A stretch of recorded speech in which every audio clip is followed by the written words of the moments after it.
Ladies and gentlemen, rev up those engines because it's time for That Time We Woke Up in a Podcast and Had to Explain Manga, our heated adventures overanalyzing manga that we find interesting. The Over Manga Cast this week is covering this year's MF Ghost event. We read chapters 1 through 17 of Shiguchi Shigeno's high-octane sequel to Initial D. So buckle your seatbelts and enjoy the show.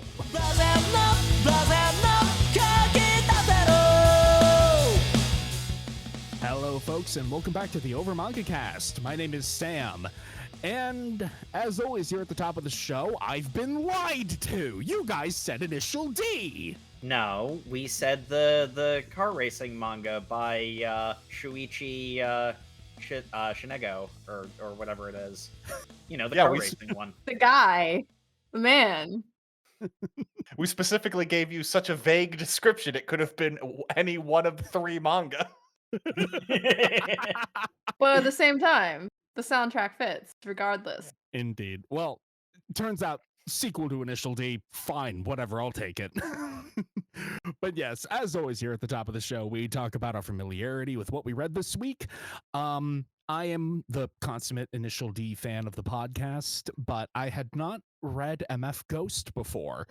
So this was a first time read for me, though I'm not new to the universe. Jake, how about you? I am aware that Initial D exists, and I have listened to the music. Mostly by force, because he and I carpool on the way to No Read November, and I have access to the OGs. Well, okay, I've heard the ones that, on my own, all the ones that are in literally every relevant meme ever.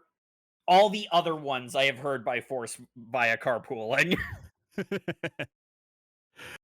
Jay, how about you?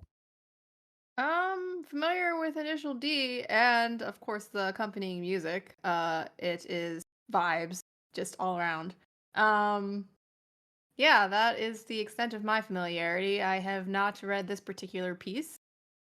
But very excited to continue the riveting saga. All right, and Matt.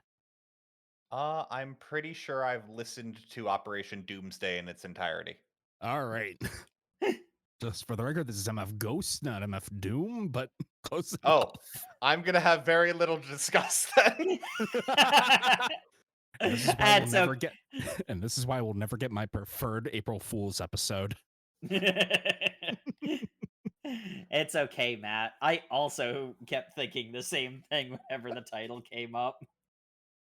I had to stop myself every time the title came up to not just keep going, it's a motherfucking ghost!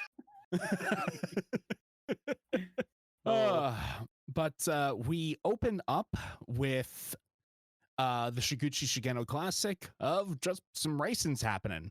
Let me tell you, this man is very proficient at one thing, and that is technical drawings of cars. Yeah, because I'd be remiss if we skipped over the cover of Volume 1, which may have sold me on picking this manga. Holy shit. That is, I think, a human. His way of drawing faces is, I'll charitably say, unique. I will honestly say, I don't, that's not how proportions work. It's the same weird, creepy face on every character. Like, it reminds me of like a middle school like character model that you're just like learning, getting a feel of how to sketch in your art sketchbooks. It's like, okay, so one of the criticisms leveled at like anime/manga faces is that like if you take the hair off the character, like all the characters like blend together, and it's like there's some truth to that, but also there's also some logistics for the reason that is the way to. It's literally the same face. I can't tell anybody apart. It's the same androgynous face. I can't even tell people apart by gender. You know that one meme of like, if you want to make your art disturbing, put too much detail into the eyes? He did that with the eyes and the lips, and then just did a squiggly L for the nose, and that's it. That's a face. But boy, howdy, does that Toyota in the background look good? Yeah, this was definitely illustrated by, well, we know it's illustrated by Car Otaku, because damn, I also Fantastic. I also like I'm probably not going to remember them in the moment because you know it's like when you're flipping through it's easy to miss, but whilst I was reading I noticed this very distinctly. Later on there's going to be two places where it's explicitly a sketched over photo.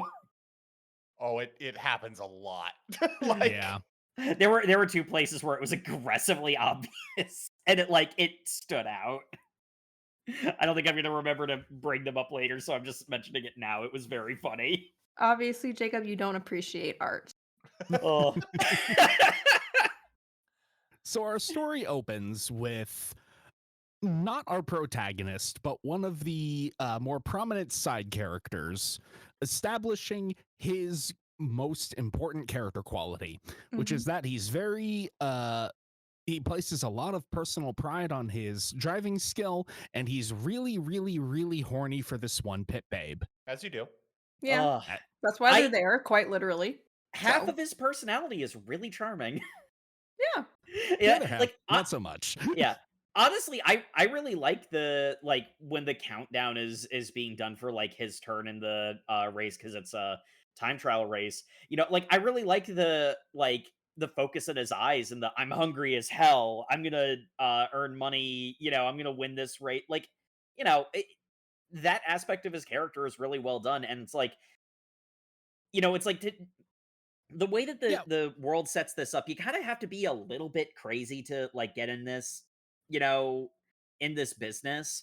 And like like that like it sells him as that kind of person. It's like I get why he's like fifth place, you know, like overall. Yeah, when It's he's in shonen character victory mode, he's cool. yeah. The rest of the time, he's just he's kind of creepy. I'm just saying, he really, really just loves cars and driving. He hasn't had the opportunity to really develop the other things.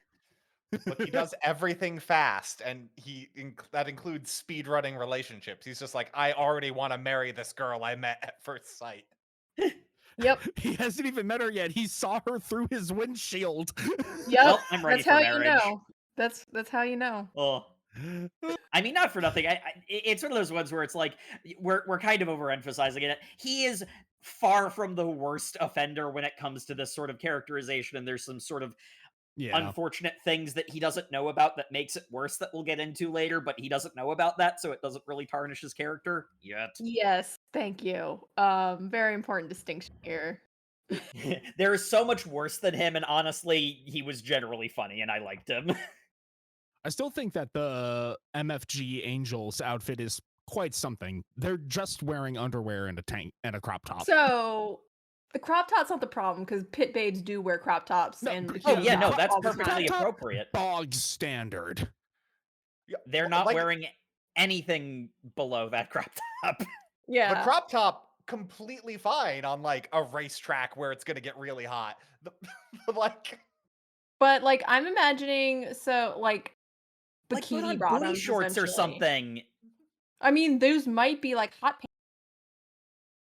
Like, But like they're drawn like their underwear is the yeah. really stupid part. Like this doesn't need to be as weird as it is. The women are there to be attractive, so they put them in attractive or manga's attractive outfits, okay? yeah, so Like- the mangaka views these things as attractive because I do want to point out there's a lot of scenes where clearly the angels are supposed to be sexy, but And they they're are not. drawn so stiff and static. Like, in questionable proportions, and I'm just like, what am I looking at here? Drawing people is not this mangaka's strong suit. Unfortunately, that's like 60% of the manga. Because this is an introduction arc, so that the racing is really only mostly teased. did any of y'all have a friend in like middle school, early high school who just learned how to draw boobs on a woman? Because I personally did not. Yeah. Because that's what this looks like. Is like, hey, dude, you want to see this hot ass chick I drew? And I'm like, You drew a stick figure with tits. That's all some guys need. Look, any port in a storm.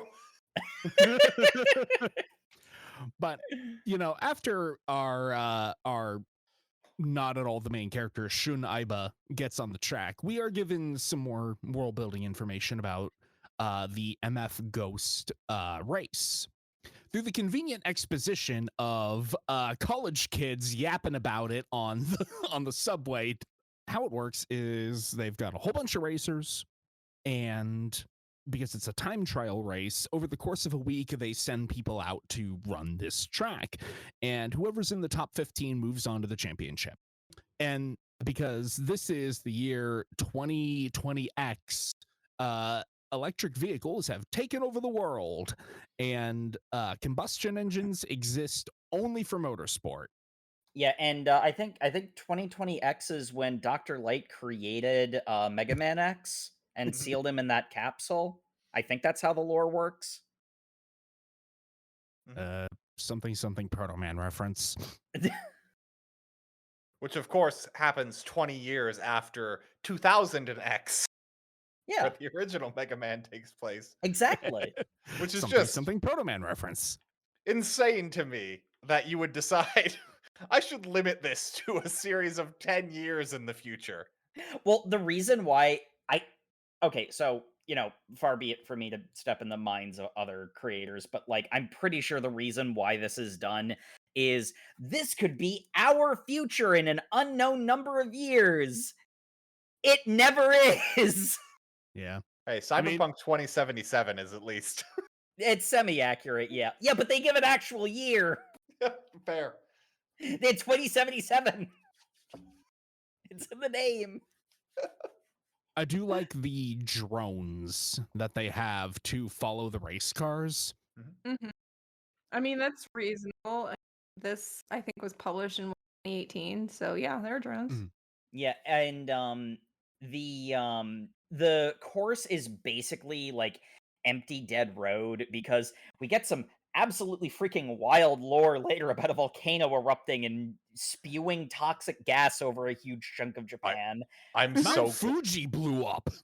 I'm so glad they did that because I'm sitting here wondering, like, did they just tell everyone in like the country roads they go, like they drive through like a village at one point? And I'm like, They "Did drive just through tell it- Hakone. do they just tell everyone to stay inside their homes like for the week this takes?" But I guess. I mean, in But, universe, they it makes it seem like everyone's watching this. Like it's almost like the World Cup or the equivalent, sports tournament, yeah. something. So maybe.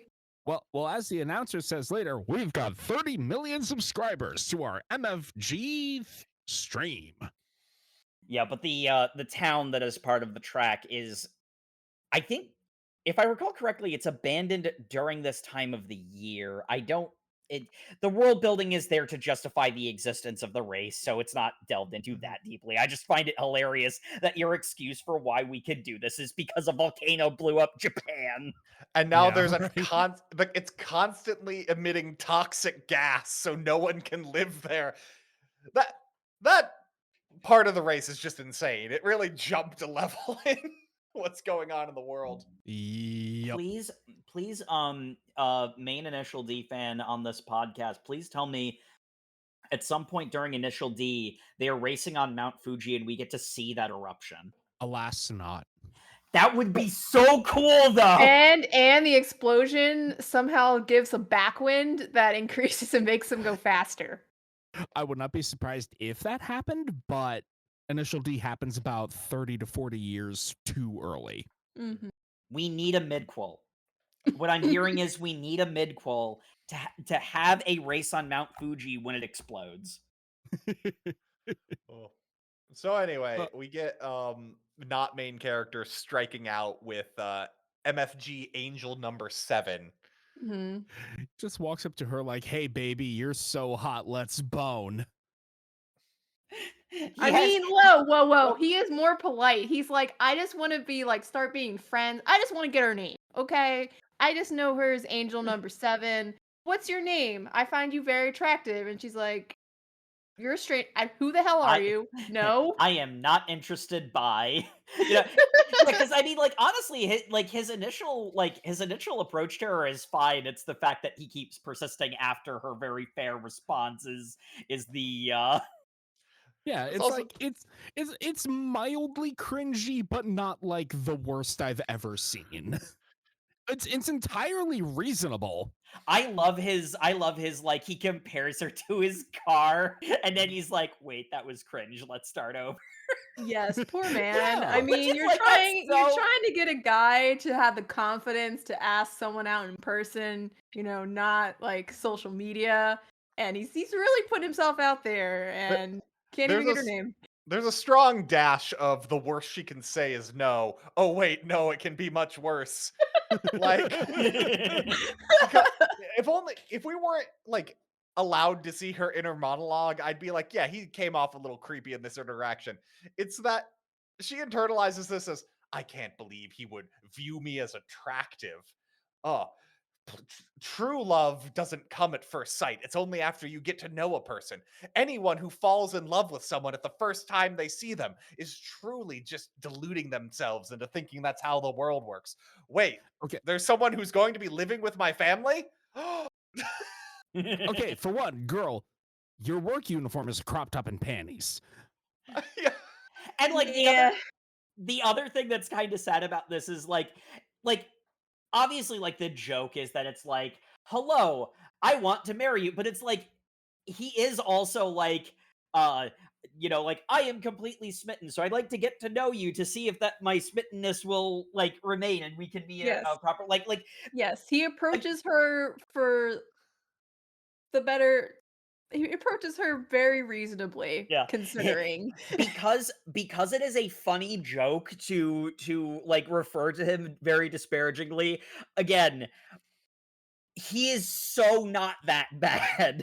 He's If it is problematic at a systemic level, but he is so not that bad. if his character had continued being the douchey rival, I would probably be retroactively viewing this scene in a different light. But Yes. like, he's just No, a decent guy the rest of the He's time, so it's yeah, he's just a doofy guy. it's like he's an awkward goober. He does some stuff that could be construed as very bad, but I also feel like if you told him that that was bad, he'd be like, "Oh shit, I didn't mean it like that." Yeah, he'd realize. He can be rehabilitated. oh shit.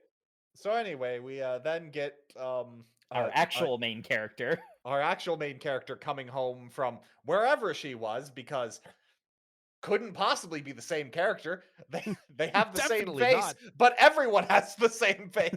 See, that's the thing. They have the same face but different hair. I legitimately didn't realize who she was at first.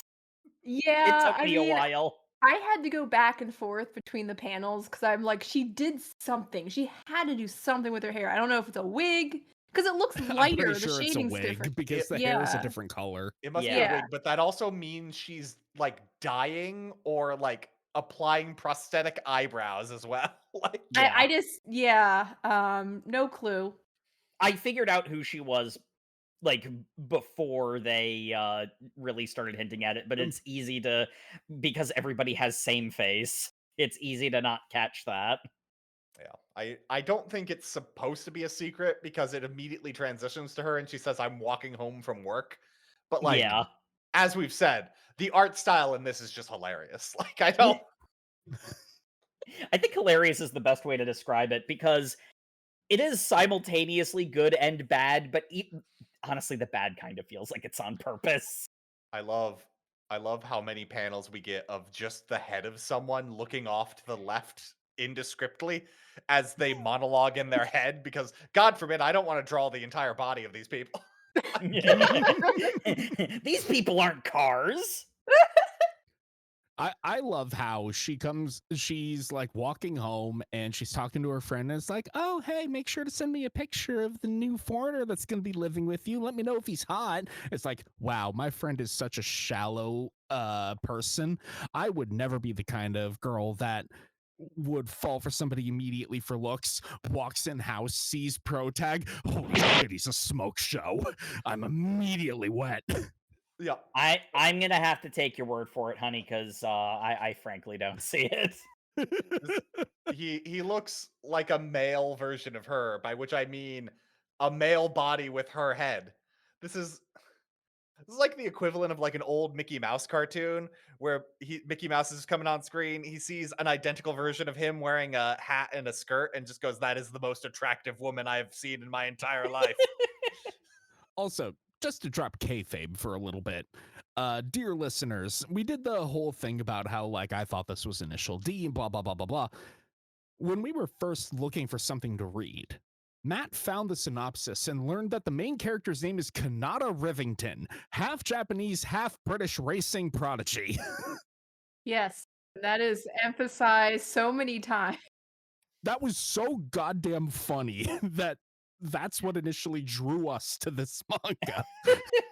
It was only when I saw some panels that I'm like, that art style is familiar. Yep. I love how quickly, as if the manga is allergic to it, they want to throw off any trace of him being British. He's British so that we can put that in the synopsis, and then they immediately move away from that. He's half British, half Japanese, and even though he is for his entire life been going by his British side's surname, he's going to for plot reasons go by his Japanese surname from now on. Well, yes, for plot reasons, that's also It is a decent justification, to be fair.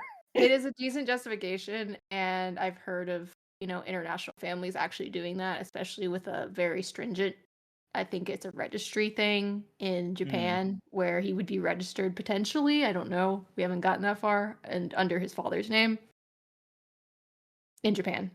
Well, Yeah. Jay, you must remember in the year 2020X, Mount Yeah. Fuji exploded and they lost all the records because They lost all the records. Yes. they kept them in the crater at the top of Mount Fuji, which was at the time the safest place. But Yes. Yes, yes, yes. As it was They written. yeah. They made So the common fatal mistake of putting all the records in a volcano again. So why is Ren's family hosting this foreign exchange student? He's 19. I don't think he's a student. I don't think he's like I don't know if he's going to college or anything, or if he's just, hey, I'm a young man who is looking to well, come to Japan. he graduated British driving school. Yeah, but I mean, like, I don't know if he's like we know that, Ren goes to school because she's in her school uniform. We don't know if he's, It Yeah. is so confusing what the pretense is for him being here because Ren has no idea why he's here. But he doesn't seem to have lied to anyone about what he's doing. So Nobody another asked 10 and he didn't tell anybody. Yeah, really. It's another 10 chapters before a like fourth wall breaking exposition text box says, "Oh yeah, Kanata's mother and Ren's mother were friends in art school in college." I mean, So okay, that's how these families know each other. Why is he here? He I don't tells know. her, like, Because the plot says so. no, Yeah. he does tell her, like, they introduce her, they get acquainted or whatever, and he says, like, something of, like, he's he trying to very get in touch with his, dad's side or whatever. he very confusingly, for the plot's sake, goes, "Well, I guess there's two reasons I am in Japan. Actually, I guess they're the same reason. It's really just the one reason. I need to find my father." Like, yeah, I mean, she obviously doesn't know him. He's mysterious. He's quote unquote he's a foreigner. He's mysterious. He's attractive, as we are reminded frequently. God, the manga So will not shut up about that. yeah.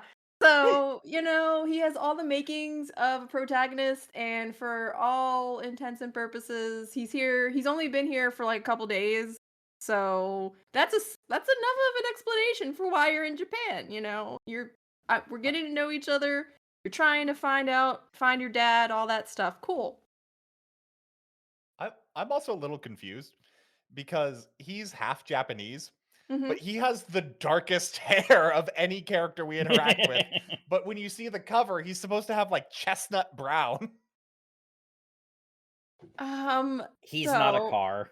he's not a He's car. not a car. So I think you're placing too much on the mangaka or the illustrator. Like, just give him a break, man. You know what? You're right. He tried to draw a hot guy. Okay. Yeah. You sure tried. Mixed results. Hot guys always tuck their shirt in only directly at the dick. Like, Yeah, that's On where your one- attention is. it's just We like don't care about the rest of it. That's where the tension is. it's just like I can't let that extra bit of pee sleep through my jeans, so my shirt's going there. Why? Because funny. Side note, I love the little detail to make like the ripped jeans. It's a thing. Kind of Yep. like it. But yeah, he goes to talk to his mechanic who's giving him who's basically sponsoring his car with, yeah, I've just got this old piece of shit hanging around. You can use it to drive, I guess. Wow, this is cool.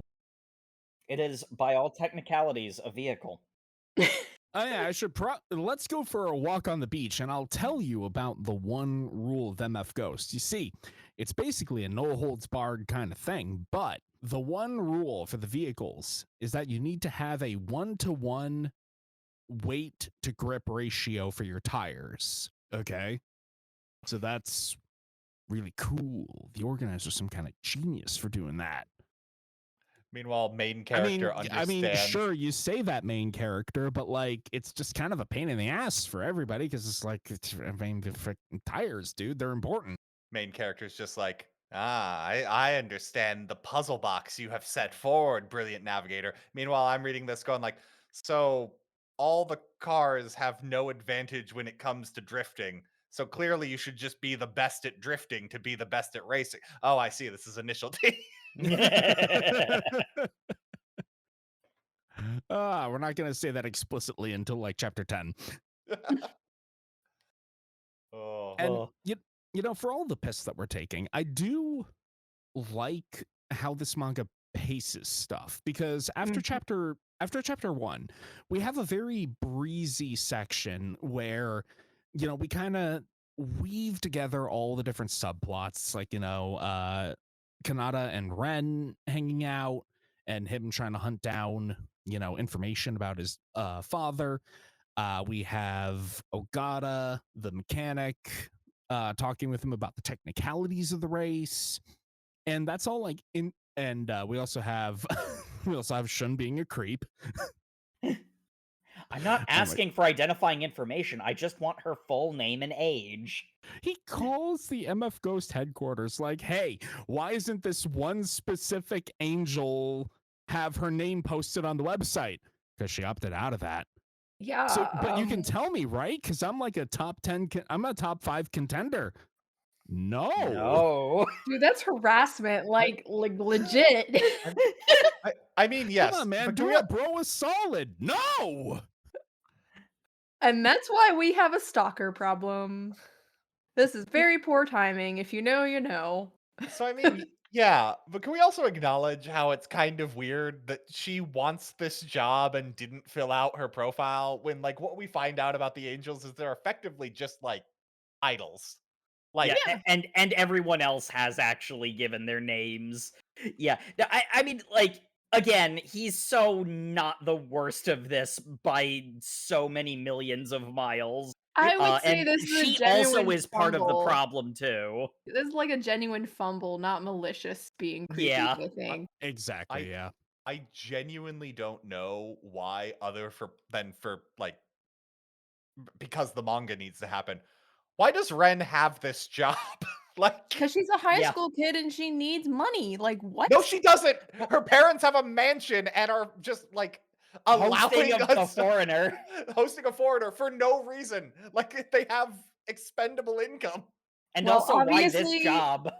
Obviously, you don't understand needing to have your own cash flow. Okay, but she's got like a moral problem with this line of work is the other thing. Like, yeah, like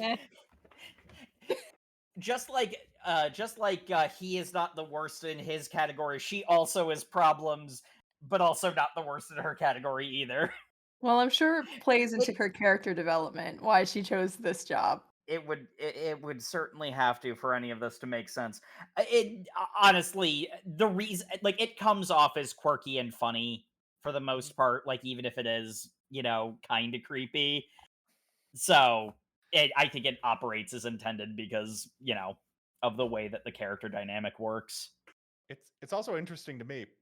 I'm pretty sure her parents are aware of what her job is and her mom at least seems supportive. Like, Yeah, I'm not sure if her parents know or not. They're ambiguous about it because her parents are watching the races because uh they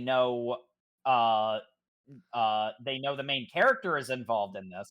She's undercover. That's like that might be intentional, you know, we picked up on like she might be wearing a wig, she might be wearing makeup, all that stuff.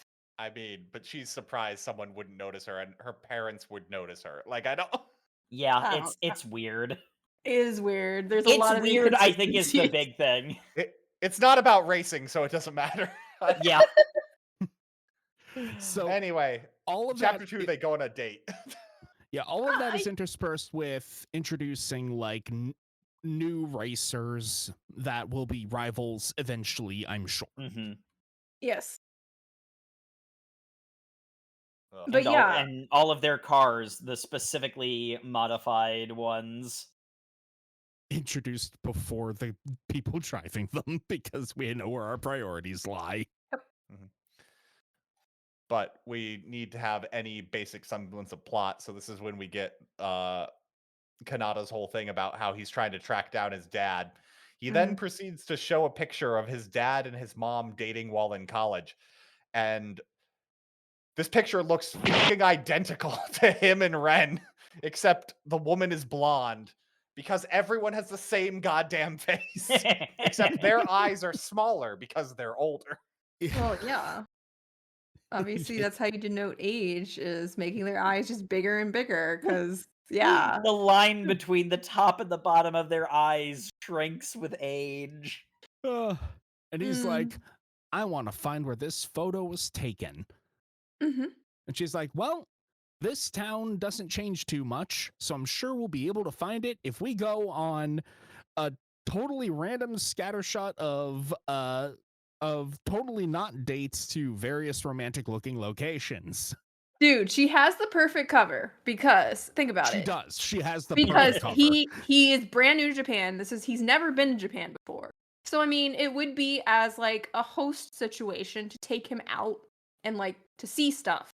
So she has a perfect cover for that. She's not coming on too strong yet. It'd be the perfect cover if we didn't have her internal monologue about how she's. Well, Goddamn, remember, I it wanna was a fuck him. friend who started this because the friend wanted a picture of this hot guy, this hot half British, half Japanese guy. Oh, 'Cause don't get me started on her friend with the like dislocated legs. She's not a car, I'm sure it's fine. Yeah. If there's anything weird or problematic or off kilter in this manga, I just ask, is it a car? No. Ignore it. Yep. Honestly, this just needs to be cars, and let's have the cars talk to each other.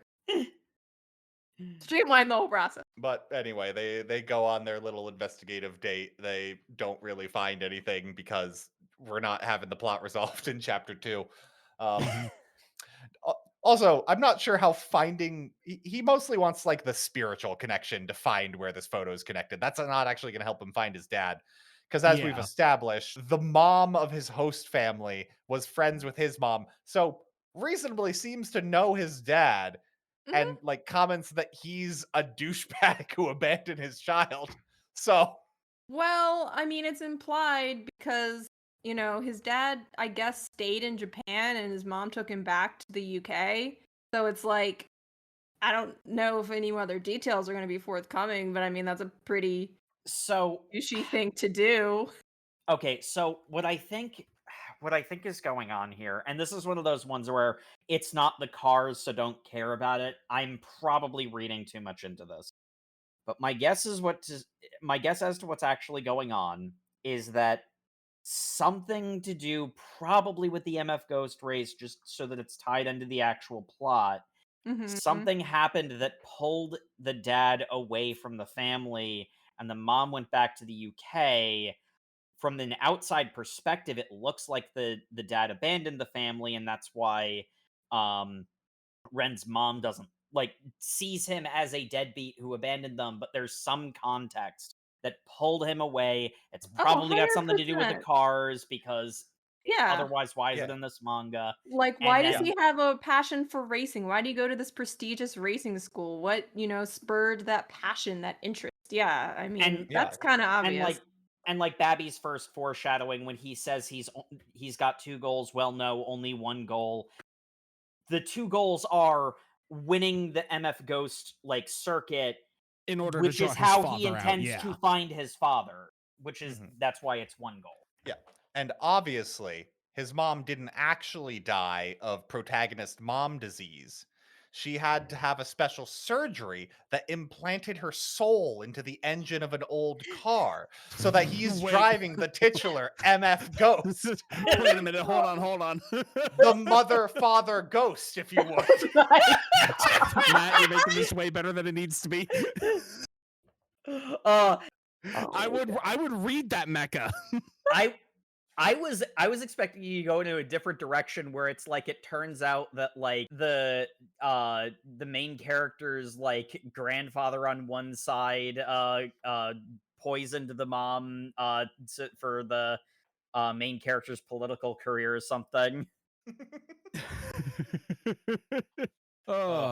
Anyway, all of her friends at school think her new not boyfriend is hot, and she doesn't try very hard to convince them that she isn't dating him. Well, it's because I feel like there is a disconnect because obviously random racer guy comes up to her and tells her that he thinks she's cute and he asks for her name. She's like, "Ew, I don't know you, you're just a random and how dare you approach me because you think I'm attractive, whatever." Hashtag not like other girls. Hashtag I do sex work. Yeah, I got you. But this guy seems very deep and mysterious and he's attractive. So I'm And he's gonna British, so he yeah. kind of Yeah. doesn't speak the language, so you can project feelings onto him he might not have. So, I mean, I'm just saying, a little bit of okay, double standard here. Nah, Nah. it's not a car. It doesn't count. Now, if she judged cars by their appearance, that would be a problem. We also I do like the meetup of Shun and Kanata, where he is bragging his ass off the entire time. Yeah. Here's that Kanata is this newbie coming to join MF Ghost from England. Wow. Come on, bro. I gotta show you all the best Japanese cultural sites, but you gotta call me senpai because I'm older than you. Yeah, and It's also totally a dude bro thing too. I'm gonna take you to get udon, and you're gonna say how great Japan is. Say how great Japan is. no English food could possibly compare to a gyudon. We got it, all right. Ha ha ha. We think British food is bad. Ha. There, I said it. I'm a lot of Japanese food trying to go toe to toe with British food for being bland should maybe back off.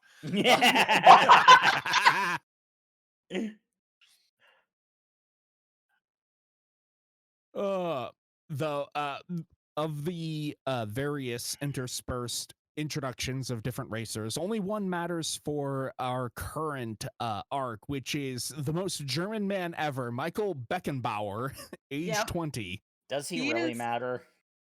Probably. He's like he's geared up to be the primary like rival situation going on. Also, he's another European, so obviously they must have some rivalry going on. I'm not saying he's a vampire, but boy howdy, does the way the mangaka draw lips make it look like he has fangs.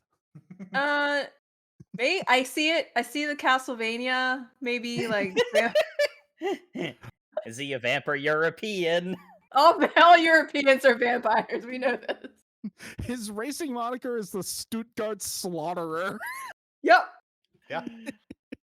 But his whole thing is, yeah, I'm so much better than this pathetic Japanese course. I should go back to Germany. It's much more exciting there, yeah. I'm so sorry, our German listener. That's not even Sam's fault. It just says that in That's his whole personality and also his whole like rationale. I'm bored. I want to go back. I Oh, never yeah. should have come here. It's so boring, yeah. If this were an anime, you'd be hearing the Euro techno beat that's happening in my car right now. It's Like, basically a literally. rave. I would watch that.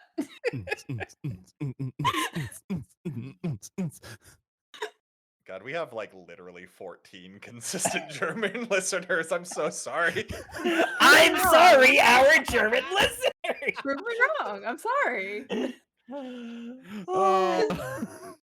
We're not gonna stop, but Bitte for listening, all of you. But yeah, a lot of this section is just, establishing of the various subplots that we've talked about, introducing the different future rivals and all that. Again, I think it's very well paced in this regard. It feels nice and breezy. I would agree with that 100%. yeah, And it's then got we get the scene where Kanata eats those koala crackers that you've certainly seen at any Asian mart and goes, "You can't find sweets as good as this in all of England." And I'm like, that seems untrue. the one good culinary thing the UK has is sweets. I guess The funny thing is, like, he's constantly, wow, Japan is so amazing, and all the characters who are like showing him all these Japanese, like, touristy Japanese stuff are like, I don't go that far, but yeah, Japan pride. They like literally must adopt like baby and be like, oh my god, what has your life been like this Oh my God. this time? Poor child. Also, he can't use chopsticks. Yeah. And we but, have to make fun of him and get him a spoon. So unfortunately, he has arrived too late to be able to test run the course. So Mhm. he's going to have to go straight in a no rehearsal performance, as they call it in Japan. He's gonna have to raw dog this. That's what they would call it in America, but they don't allow American racers in this because we'd be too good. No, it's because our cars wouldn't fit on the road. Is really the problem. Yeah, that's it. I love the opening to this chapter because we have Ren like, oh my gosh, I'm so late, I need to rush off to work, and Kanata being like, oh, Ren has work today? Huh, I also have an event. He will never put two and two together ever again. Well, duh, because he liked car and finding daddy. He is protagonist. We also red herring a deadly crash by having the managers at MF Ghost Incorporated being like, man, we sure got through the whole qualifier week without any deadly crashes, right? Yep, we sure did. That's sure fortunate. And then there's like a whole scene about one of the organizers calling like the main guy and being like, yeah, I looked up that name that you wanted to find out about. There's nobody called Kanata Rivington racing this year. Mm-hmm. And it's like, my immediate thought is like, are they going to try to kill him? Is that where we're going with this? It's not, but yeah, I call it a red herring, considering how much they play up how deadly the back half of this course is. Yeah, so like here's the thing. It's decent tension building. Well, yeah. Here's the thing. The section of the race where we get to the like air quotes deadly bit, that's being set up, and honestly, that's the best part of this manga, is that sequence for a multitude of different reasons that we'll get to there. Like when we get there, I'll get into more detail. But the thing is, this is supposed to be like a spectator sport that like everybody is into, kind of a thing. And if there's deadly crashes all the time, there would be concerns that would be raised. So they kind of have to have it be bloodless. And it makes the deadliness of it be kind of a bit of an informed trait. The way they skirt this is the section that is so deadly, everyone slows down for. And the reason the main character is so good is because he takes it at a deadly breakneck pace, but he's so good he can do it, etc., etc. Again, we'll get to it, but it's the push and pull of show versus tell. Mm-hmm. They do explicitly tell us in like the first chapter, though, a huge chunk of the audience only watches the qualifiers because that's where like the most crashes happen. Yeah. Yeah. I mean, that kind of tracks. I mean, it's kind of like watching back in the day, auditions for like American Idol and like talent shows. You love watching Yeah. people crash and burn. It's fun. Literally or metaphorically. Yeah. Some people just have bloodier mindsets than others. We also get the scene that establishes Ren is very popular amongst the angels because she doesn't want to do her job and just ignores the camera. And She's people not like find that other a little girls. yeah, Like exactly. so not like other girls. She's so mysterious. I Oh, wonder what she I'm wondering what she's thinking. There also seems to be the strong implication she always just turns away from the camera, so the camera is just always on her ass. Like she Yeah. seems to be very bad at this job she wants to have. Yeah. Her style is totally amazing as several pages are just showing back shots. She's not even sticking out her ass or anything. It's just like, yep, that There's nothing sure there is to stick out, Sam. There's Yeah. not much. Yeah, you're right. But it's like that sure is a lady standing there. Excuse me, that's actually his future wife. How dare you? Yeah. Shun is convinced that's his future wife. They have a lot of her posing with the like race card, and I fully believe the mangaka believes these poses are sexy. They are so stiff. They're just kind of awkward. Yeah. For Ugh. me, it's like those distracting is either one, her proportions, two, her posing. It looks really stiff, obviously, but also the shoes. Dimensionally, the shoes. It just this person cannot draw feet or not Yeah. feet shoes very well. And like then we get the cut to the family home where his host parents are watching the race. Mm-hmm. So they must know what their daughter's doing because she's back in center, I suppose. Yeah, see, because she's not a car, I'm gonna hold out judgment on that until I'm told one way or the other.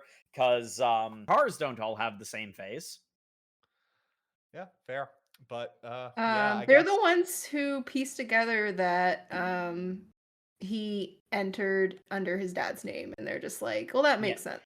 That's where we get the exposition about he's his dad is a deadbeat that abandoned them. Mm. But yeah, I mean, we get Kanata revving up to start his qualifier, which is, I suppose, the main race of our reading. So I guess we'll come back after a short break. For the best part of this manga. Cars. Hell yeah.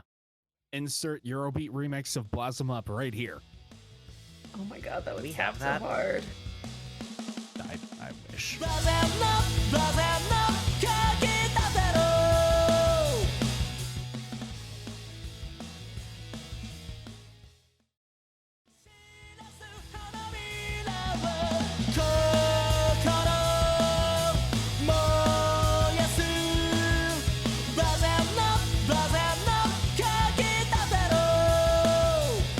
And welcome back to the show, folks, where last we left our heroes. Cars. How long am I going to get away with doing that joke? Don't answer that in the comments. The point being, our protagonist is about to get on the road for a race in this racing manga. It only took 6 chapters. But how is he allowed to race in this race? Well, you see, he is signed up with the car number 86 because this is a sequel to Initial D. Full transparency. I knew this was by the same guy that did Initial D. I didn't know it was a direct sequel. I thought it was just another racing manga he did, divorced of anything else. But no, this is a sequel. So the fact that Kanata is driving number 86 is very significant. Because it's higher than 85 and lower than 87. Because the vehicle in the original is the Torreno 86. That's the main character's car in Initial D. That's also why they bring up the black and white Panda Torreno later on in this reading. I only know that because you told me that earlier today. Secret background information delivered in the local supermarket parking lot. Um, but yeah, Shun gives Kanata some last minute advice, and he's like, "Yeah, no, I memorized the track from the VODs." No, you didn't. Stop joking. I But I'm wasn't, not, but though. okay. I watched him a whole 3 times. I'm too polite to argue. But he goes and pulls into the starting bay. Ren immediately recognizes him. He does not do the same. This will become a running theme. Yeah. I do like how he's got originally, when I looked at this, I thought that the mangaka just gave him like shading over his eyes to look intense, but I'm pretty sure those are supposed to be like, no, I'm no longer convinced. Are those supposed to be like sunglasses? No, that's shading over his eyes. God damn it. I God thought it damn was it, I cool gave- for a second. He's But- not a car. He's not a car. Well, yeah. Kanata goes and starts his run, and as far as anybody watching is concerned, the most significant thing is that Angel number 7 had an expression other than bland disinterest on her face for a moment. Fascinating. She's the most interesting part of this race for those guys. Mm. I love the shot of the two college bros in the cafe where it's like, dude, you've been sitting on the Angel stream for like 30 minutes. I thought we were watching the races. Nah, it's day 7. This is boring. I'm just gonna look at the chicks. Hey, we all know guys like that. But yeah, we have the start of the race here, and I do like how this is paced out because, you know, this is a time trial. It's all about, you know, getting as best a time as possible. And if you get into the top 15, the divine 15, then you move on to the finals. And Yeah, and I do also like that they explain up to top 30 get some level of reward. Even they score, they get prize money. Yeah, even they the get smallest comes prestige. with privileges, and like the whole MF Ghost race is like a racing season. Mhm. That this is just the opening race of the current season. Yeah. Like if you don't score in the top 15, you're not going to the finals. But if you're in the top 30, then I mean, yeah, the sponsors will give you free tires. You get discounts on tune-ups. You get prestige for next year. Mm-hmm. And that's actually kind of important because it helps it feel very well established as kind of like an institution. Mm-hmm. And the other thing that's really nice about it is it sets it up that Kanata can either win or lose. Like it's one of those. It's that common thing that any kind of sports series tends to have an advantage of when it comes to like delivering stakes, and that if he loses, like, because it's like you could very easily frame it that like if he doesn't win this race, then his quest is over, and then it's like, okay, well then he wins. Like, okay, fine. But the way that they set it up, he can like fail the main goal, and the story will still continue just fine. But obviously, you know, like him going for it and like having that shot is where the tension comes from. You know, he Mhm. can fail, but you know, you want to see him win. Exactly. And I do like how this is done because we cut between, you know, we have 3 main perspectives. We have Kanata in the driver's seat. We have the radio announcer, my favorite guy, Mr. Walking MF Ghost Encyclopedia himself. And we have the like supporters box, which is Yep. taken up by the mechanic and Ogata and Shun in the pit crew, except the pit crew is a cubicle because we're in the future, remember? We got telemetry data and stuff. Mm-hmm.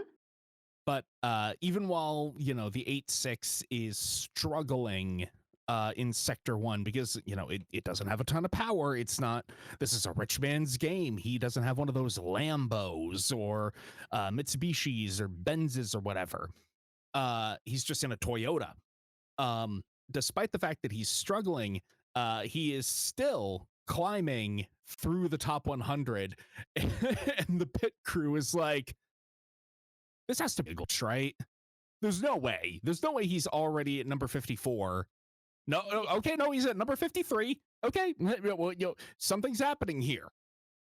Yeah, they specifically allude to the fact that AI was able to pinpoint that his pattern was highly unusual, and that's why he's like being pinpointed. Yeah. He Mhm. gets flagged as like a racer to follow. And I do really As like a point of interest, and then the and then the POV camera never leaves him throughout the rest of the race.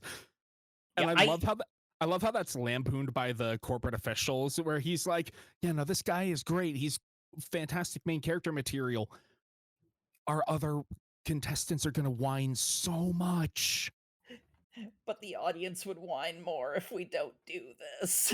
It'd crash the servers with the complaints. I'm just saying, it's really unfortunate that in the year of 2020X, what would have been a human job to say, my God, that racer's so talented. He's more talented than all of them, but I must see how he continued doing, has been outsourced to AI. You're right, though. Topical. I think I know what the X stands for. I do also really like Shun in this whole section because like like because he's a bit of a goof, like he's a bit of a buffoon.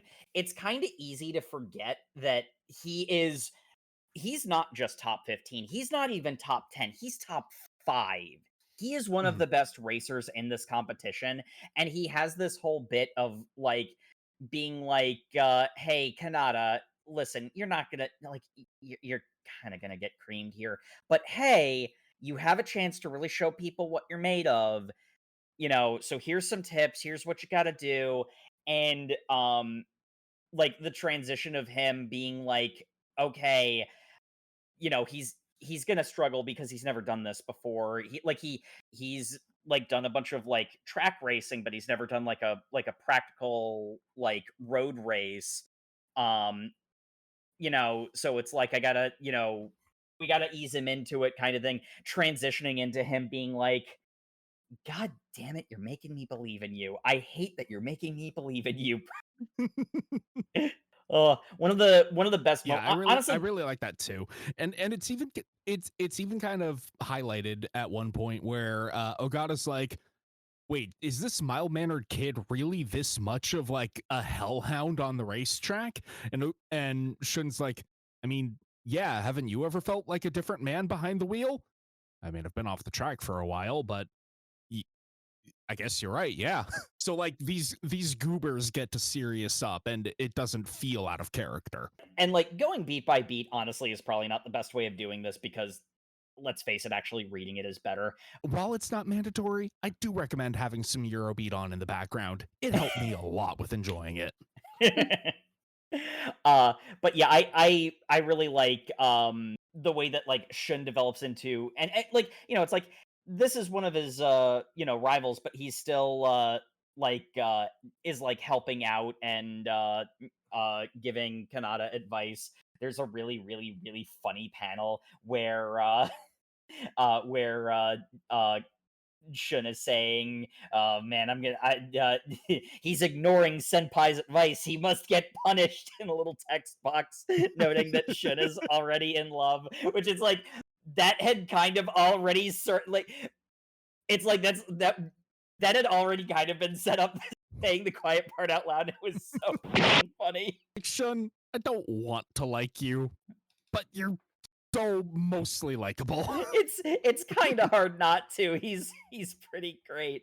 And one of my favorite, so there are two highlights I think in this, because it's like this is just good technical manga racing, but the two Mhm. parts that really stand out to me is when Shun says to the mechanic guy, "No, I know what you need to say to Kanata. Trust me on this." And what it is just telling him how many cars he needs to pass, time trial pass, how many cars he needs to pass to get into the top 15. Don't Mhm. say anything else. Don't don't give him any other kind of information or advice, or don't tell him to slow down. He is not going to do it. He is locked in. Just tell him Yeah, how many cars you have to pass. I really like that too. And Because then Ogata's still operating in the, the realm of if we a soar, that non-pro would be insane. a non shonen pro tag character where he's just like, you're telling me to give this rookie the biggest carrot at the end of this stick so that he kills himself on this turnpike? Are you insane? I don't want that blood on my hands. I don't give a damn about the car. He's gonna die. It's like, no, trust him. Yeah, and it's one of those ones where it's like the kind of cool thing about it shows that Shun is not all talk, because like he knows, like, he's a goober, he's a little full of himself, but he recognizes that Kanata has the sauce, so to say. and it's not just that Kanata has the sauce. He's like, if you try to talk him out of this, he's going to you, and you're only going to either distract him or make him do something even more stupid to prove you wrong. Just tell him what he needs to hear right now. And it's like, that's not just a matter of like believing in his ability, because that is a big part of it, but it's also an understanding of the mindset that Kanata is in right now. Mm-hmm. This is also where we get the absolutely fucking insane toxic gas annihilated town. Yes. We have Silent Hill destroyed by Mount Fuji. It is Silent Hill, isn't it? But I mean, we don't have the sirens, so a little ambiguity there.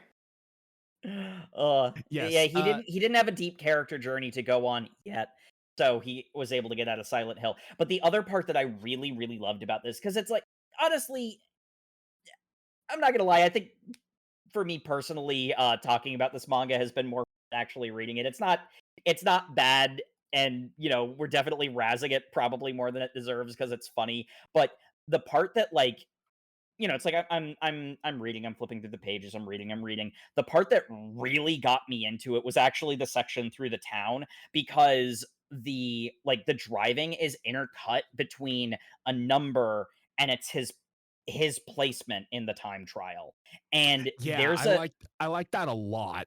There's a kinetic energy to that section that like really sucked me in. It's really, again, the pacing in this is very good, because it cuts between the racing and the number, and it starts him high enough. It's like he's position number 56, and that intrinsically feels bad. But then you remember, this is out of 300, so being in the top 100, already he's better than 2/3 of these guys.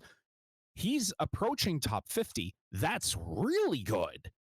And then seeing that number slowly tick up as he does more and more insane moves it's really good, like, ticking clock writing. Yeah, and they're pretty good about explaining things like he like, has he doesn't have the power in his engine in order to get a lot of speed going, but he's so good at cornering and drifting that he is shaving time where other people are too cautious. Mm-hmm. And we get the German rival. He has a scene where he says he's not very worried about his record being broken because he always holds back because he is shonen rival. Yeah. Oh, it's even more specific than that. It's all good racers have a 5th gearbox in their head, and I have never gone above 4th in Japan. I have never gone to 5th gear in Japan. I'm brother, always driving with some I want to margin. go clubbing. What are you doing? You want to go crying? You want to go see mama and have her make a bratwurst? Oh. I can't even apologize. He's living with his sister, who is characterized as, I quote, the hardcore German girl. I do want to clarify to our German readers, the manga was at least half as racist as what I just did. I can't even apologize this time because I'm the one who's. Yeah, no, she's just like, wow, Brussels, they're going to beat your record. but I'm going to leave this lame country anyway after I win this year. But you get so much easy money here. Either way, I'm not leaving. Yeah, that is the scene that happens. I at this point I don't know if we even have enough plot development for this to be immediately impactful in any It's way. not. It's very not. It's completely not. It's like, what's even hardcore about her? She's just sitting on a couch saying, like, man, I like living in Japan. I'm not leaving. She is hardcore. That is the most hardcore thing that a person can do. Let's be honest. I like sitting in my luxury apartment that my brother pays for with his car racing. And I get to go clubbing. You know, she's All 100% night long. thing. 100%. She brings like warehouse industrial techno to the Japanese club scene. Honestly, I want that spin-off manga. Just her, really. Where it's just like Maybe she can get Ren in on it. I don't know. Maybe Ren could develop some kind of personality by talking to her. That would be interesting. That'd be good, yeah. Oh, yeah. The final other section. Actually, the other thing I'm realizing, flipping through the pages again, one of the things I also like about like it's kind of the whole race, but like this particular like the like going into the climax section is where it does it really well, because like there's the whole thing of it's like the visibility is low because of the toxic volcano gas that we're not going to talk about. Like Kanata has this like glazed over look in his eyes, like he's not even actually watching the road, like he's going from memory. And it's one of those ones where it's like it's deliberately left ambiguous whether that's literally true or not, which it speaks to, the like dedication and focus that he has. Mhm. He's not even really reacting, he's just in a flow state. It's like the mist is this sort of weird thing where it's like, oh, this used to be a hot springs town and it's kind of on the shore, but then everything got fucked up when the volcano exploded. So it's like, why is the mist here? Nobody really knows, but it sure makes this treacherous to drive through. And you know what? It looks fucking treacherous to drive through. I would not take those corners at 117 miles an hour or whatever it is. Like, not even like considering like if you hit like a person. Like, what if there's like a errant animal that's crossing the street? Like, that's terrifying. That's why it's gotta be toxic volcano gas. Yeah, that. All the same, I am not taking those corners at 10 miles an hour. Yeah, like I'll talk a big game about driving, but I'm a bitch. You heard it here first, kids. You have not heard it here first. I know what they're saying on the playground about Sam. Sam, get off I the playground. I know what they're saying on X.com. Like for the tension building, the final leg of this, because after they do all that crazy downhill stuff, the final bit of the track is just a full-on straightaway. And it's all about power at that point. It's not really about like the driver skill portion is how much extra distance can you get for this raw power straightaway. Mm-hmm. And Kanata goes into it at position number 15. He goes in at 14. Yeah, he goes in at 14. But because there's a whole thing about it, like almost immediately after he gets there, it almost immediately ticks back down to 15. And the 8.6 just can't get enough juice out of the engine. Mm-hmm. Can he hold on to position 15 to the finish line? He's got a 0.3 second lead. And then it drops to 0.03. And then as he blazes over the finish line, 16th place, plus 0.19. 2 milliseconds out of the top 15. That is insane. I just wish that didn't get derailed later on in the plot. Almost immediately. It's like, yeah, he didn't get the divine 15, He got 16th by 2 milliseconds. That is ludicrous. In his opening debut run, they never took the camera off him. The announcers were screaming his name the whole time. At one point, the announcer said, "I don't have the vocabulary to describe this." It's like, he's going to be killer next time. I was so fully ready for this to set up to like a training arc thing of him, like, scrounging for money to get the upgrades on the car and doing the like different training regimens and still showing off what a savant he is. And then like next year, he's going to go in, he's going to get that top 15. He's going to be the greatest that ever was. Like 2 chapters later, one of the top 15 was discovered to be cheating, so we are going to kick them and bump everybody up one place, which means that Kanata Karagiri is now going to the finals.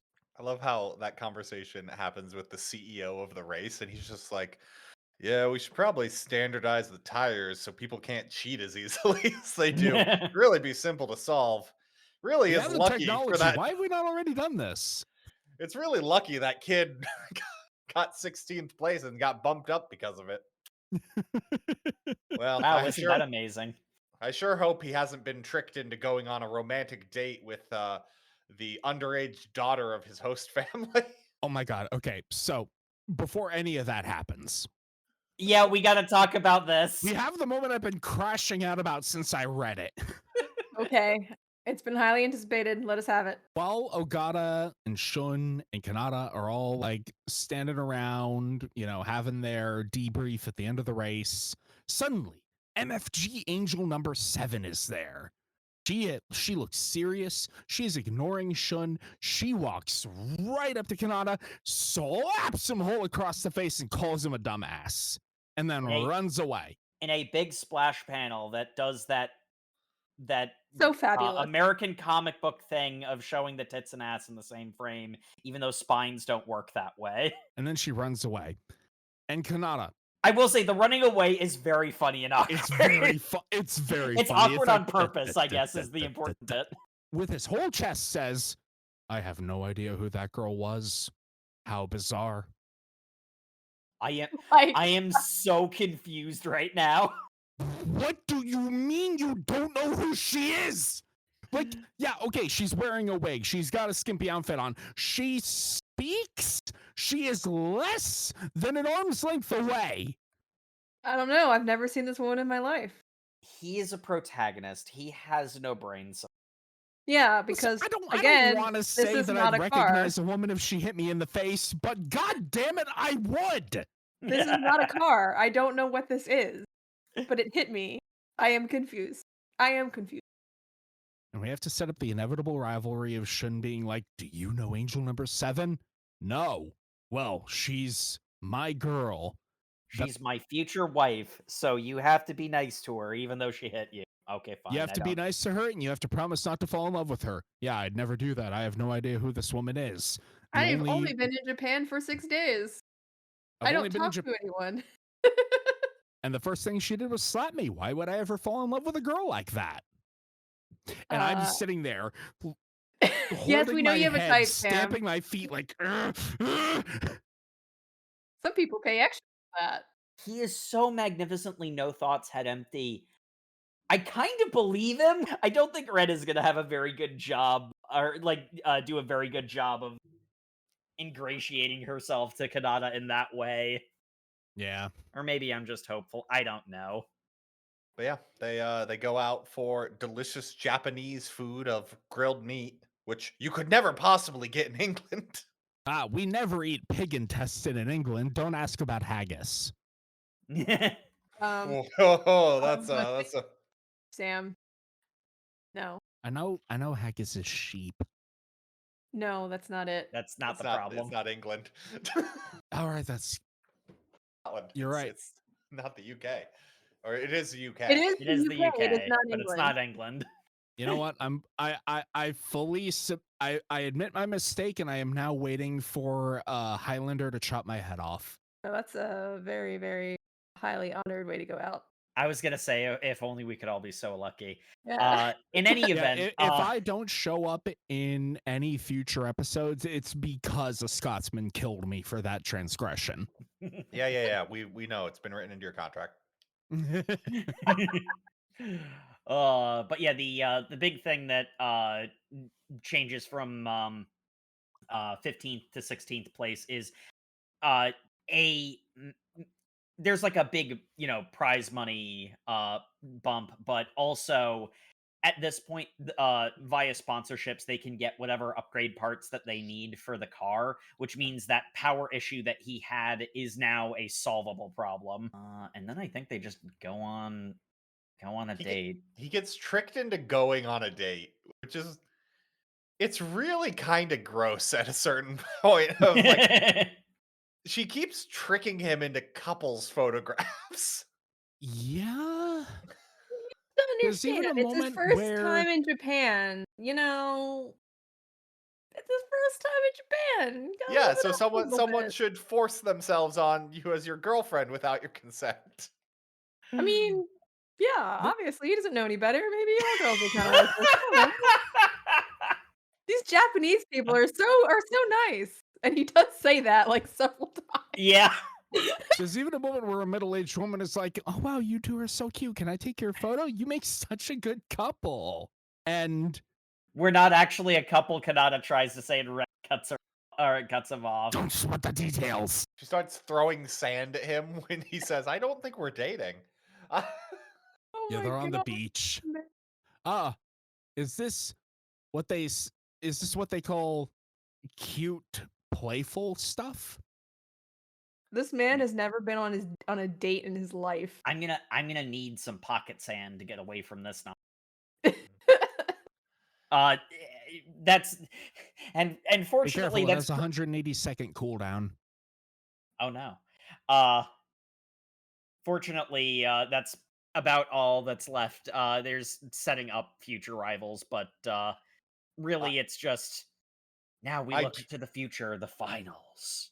I do want to talk about the hilarity that the way this is set up. They go into what is essentially a Denny's to get dinner, Mm-hmm. and there's one other brother and sister pair who I thought they were a couple. Me too. I Okay, did not yes. think they were a brother-sister pair when I first saw them. Yeah, but anyway, they are. They're rivals. They're also some rivals of theirs. Yeah, we find out when they leave the restaurant together and they come back in their racing cars. And I'm just going this. So you two went into a fucking Denny's and didn't notice there was like two multi-$100,000. You didn't notice there was a fucking Lambo in the parking lot? There's a fucking No. Lotus and a fucking Aston Martin. Like, Uh-huh. like Tokyo drifting, man. Gosh. the parking lot of this Denny's only had cars that were worth more than $100,000 in it. Like, Yeah, obviously. It's a really exclusive place, that Denny. it's Like, yeah, fucking maybe you insane could to get me. away with it by pulling up in your sleeper hit 8.6. But no, these other vehicles are not going to go unnoticed. Well, The fact that the camera strategically did not look at them doesn't mean you guys are blind. I was gonna say it's cut around to not show. It only shows the part of the parking lot where the main character's parked, not anywhere else. So it's like, were they around the corner, or are the main character's just stupid? The fact that he didn't recognize Ren kind of implies one over the other, but My favorite panel is when Ren and Kanata are on they're on a tram going to continue the hunt for the location of that photo, and she's like, "Oh my god, he doesn't recognize me. He doesn't realize that it was me that slapped him. He doesn't know who Angel number 7 is." Are men really this oblivious? Girl, apparently yes. LOL, boys is dumb. Girl, you live in a universe where everyone has the same face. Get over yourself. But the panel of her face with like eyes popped wide. yeah, like, the 1,000-yard stare. How does he not know? How does he know? How does he not know? Oh. Oh, it's great. I love it. I hate it, but I love it. Oh. And that is MF Ghost, ladies and gentlemen. Yeah. This brings us to the end of our reading. Normally, in a shonen thing like this, I'd ask about a favorite fight, or in this case, a favorite race, but we had only one race, so there's no real answer for that one. So, favorite character and favorite car. Because the cars are the really important ones here.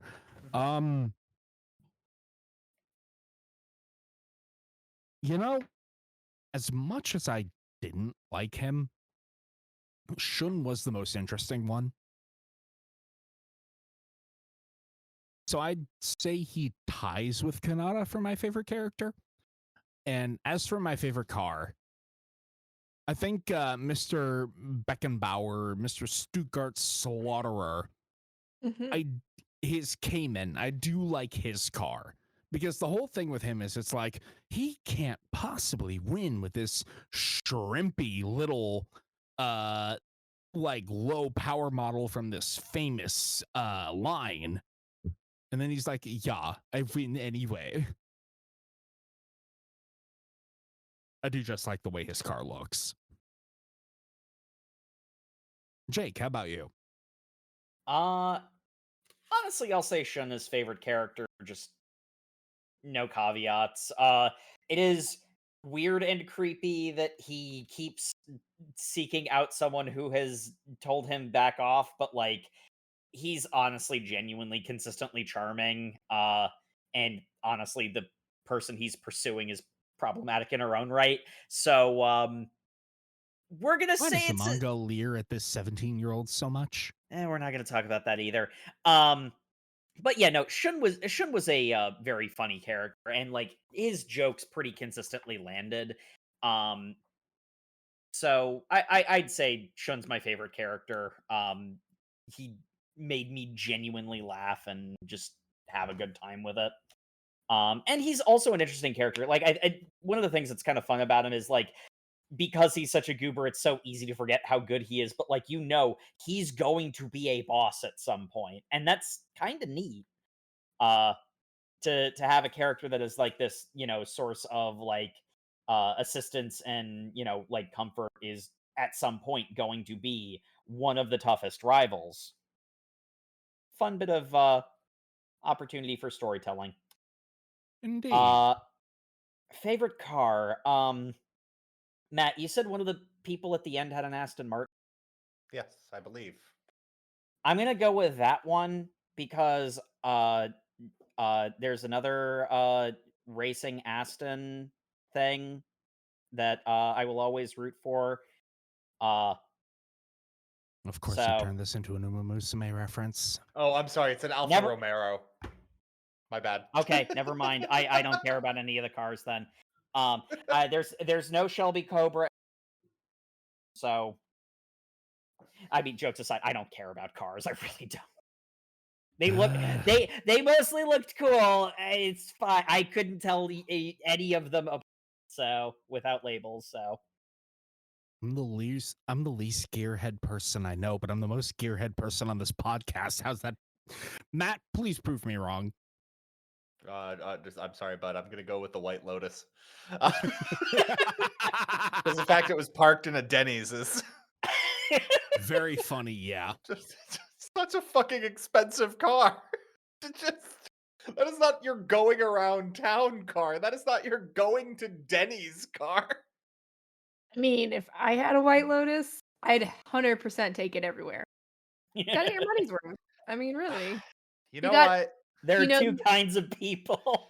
I mean, you have the insurance, you have the repairs. It's kind of like it's already costing a fortune. Like you gotta use it. No, you know, I take it back because I remember the one time my boss met me for lunch and he pulled up to like he was paying for my lunch, but we went to like it wasn't a Chipotle, but it was the equivalent of that. And he pulls up in his fucking like convertible sports car that is also like a $100,000 car.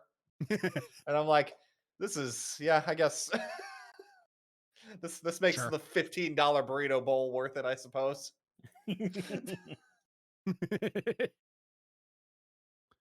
Oh.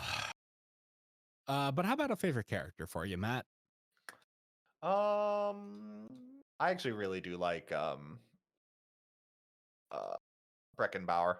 He's fun. I like his building up the antagonist him with him. I really liked the stupid nonsense you see in sports anime a lot, where it's just like everyone always thinks in the term of the sport we're participating in, and my brain has a gear shift, and I only go to fourth gear. And then we cut to the audience going like, I don't think Yukimoto has ever gone beyond fourth gear.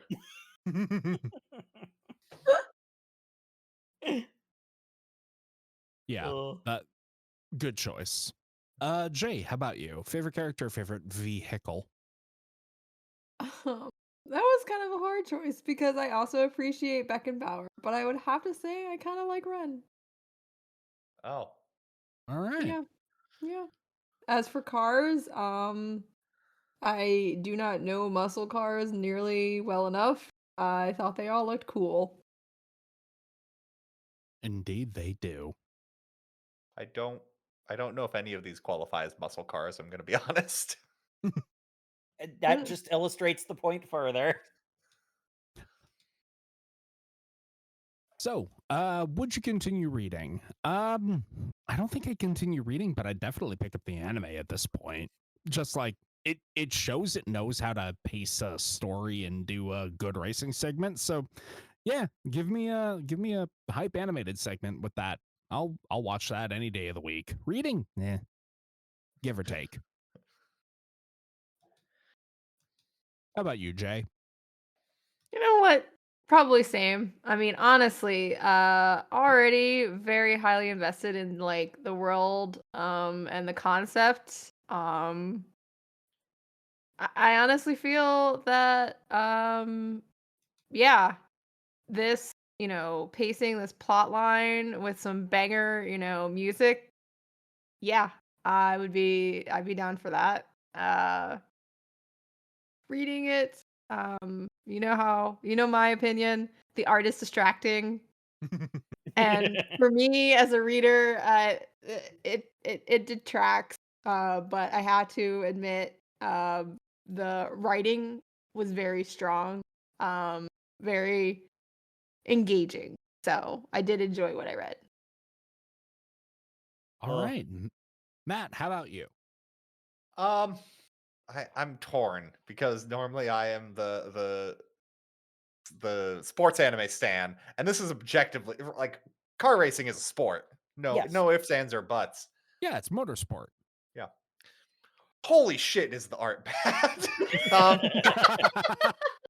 Like comically, like just. They knew what they were doing. And then we get rendered torsos and legs, faces. No. And we say the writing's good, but then we get nonsense like the exposition bubble that pops up going like, hey, by the way, the reason he's staying at their house is because their moms were friends in college. It's totally cool, guys.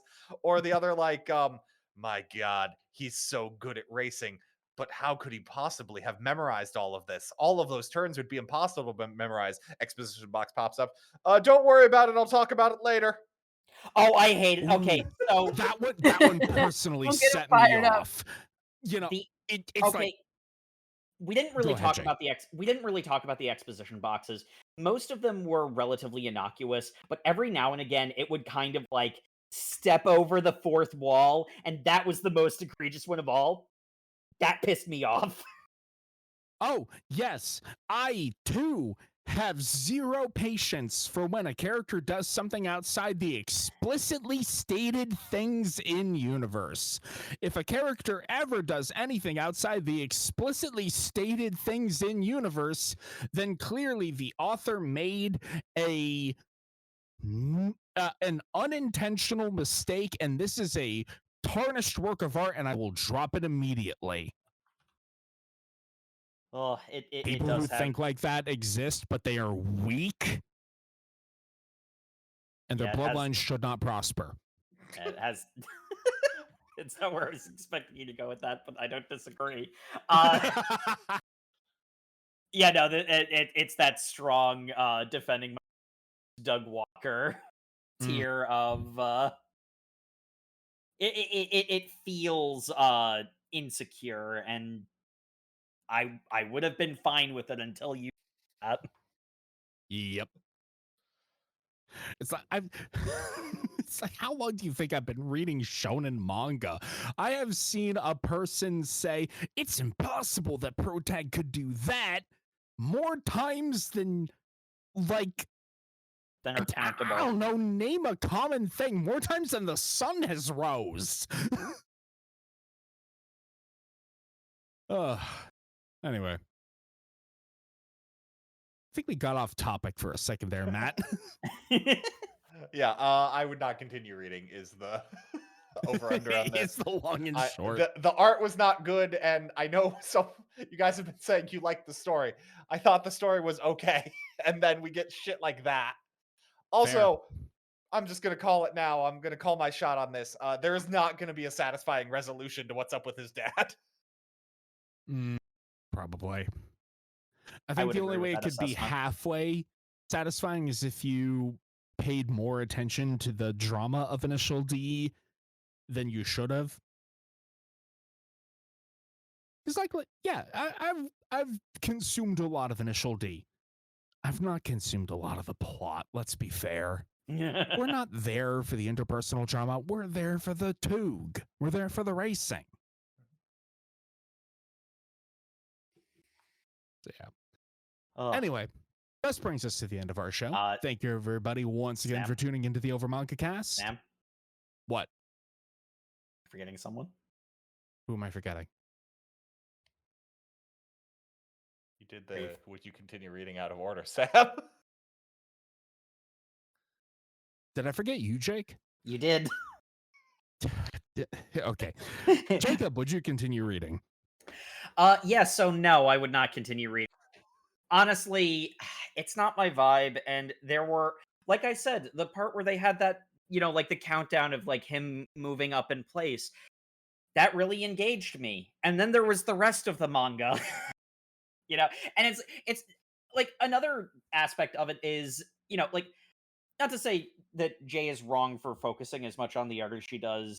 Like everyone has their different tastes when it comes to storytelling, but in a lot of cases, like we won't see eye to eye on certain manga because like I don't care about the art that much. The art is really freaking bad, and that's an actual detractor for me. When I care how bad the on, that's a bad sign. There's personal preference. This art is just objectively like it's just bad. And like honestly, a lot of the car art is good, but the whole thing has like an amateur's sketchbook quality to it that works sometimes and sometimes it just doesn't. Even for the stuff that is like what it's known for, it doesn't always hit even with the cars in my opinion. I mean, sometimes you get the 2 pages in a row where it's just exposition speech bubbles and photos that have been grayscaled. Yeah. So, and like there are parts of the story that I think are interesting, but like I don't think it's gonna go anywhere. And not for nothing, but there's another series that involves racing that I am significantly more invested in. So I'm just gonna go read more of Cinderella Gray. Fair enough. And thank you, everybody, once again for tuning into the Over Manga Cast. As always, you can find us on all your social medias where we are at Over Manga Cast. You can also find us on YouTube where you can like, comment, and subscribe. You can. We also have over.com that has a comment section as well. Let us know what you thought of MF Ghost. Maybe suggest we read other stuff like Initial D. Hopefully, it's more engaging than this. And tell us that we're wrong and that MF Ghost is actually a masterpiece. We love hearing from you. We also appreciate reviews in any and all forms. Go ahead wherever you review podcasts and drop us a 5-star review. Why not? We went through this for you. And as always, overmangacast@gmail.com. We love getting your recommendations. We love being told what to read. We'll even consider maybe reading the girls' high school baseball manga this mangaka also wrote. I am morbidly curious about that. Please suggest it. There's no cars in that, so I don't. I don't know what's supposed to happen in that. Oh. Anyway, speaking of things without cars, hey Sam, what are we reading next time? Next time, we are reading Hima 10, chapters 1 through 15. If you're keeping up with the show, be sure to read that, and we'll see you all in 2 Thursdays. Good night, everybody. Good night. Good night. But wait, we're starting with Hema 10? What about Hema 1 through 9? Shut up.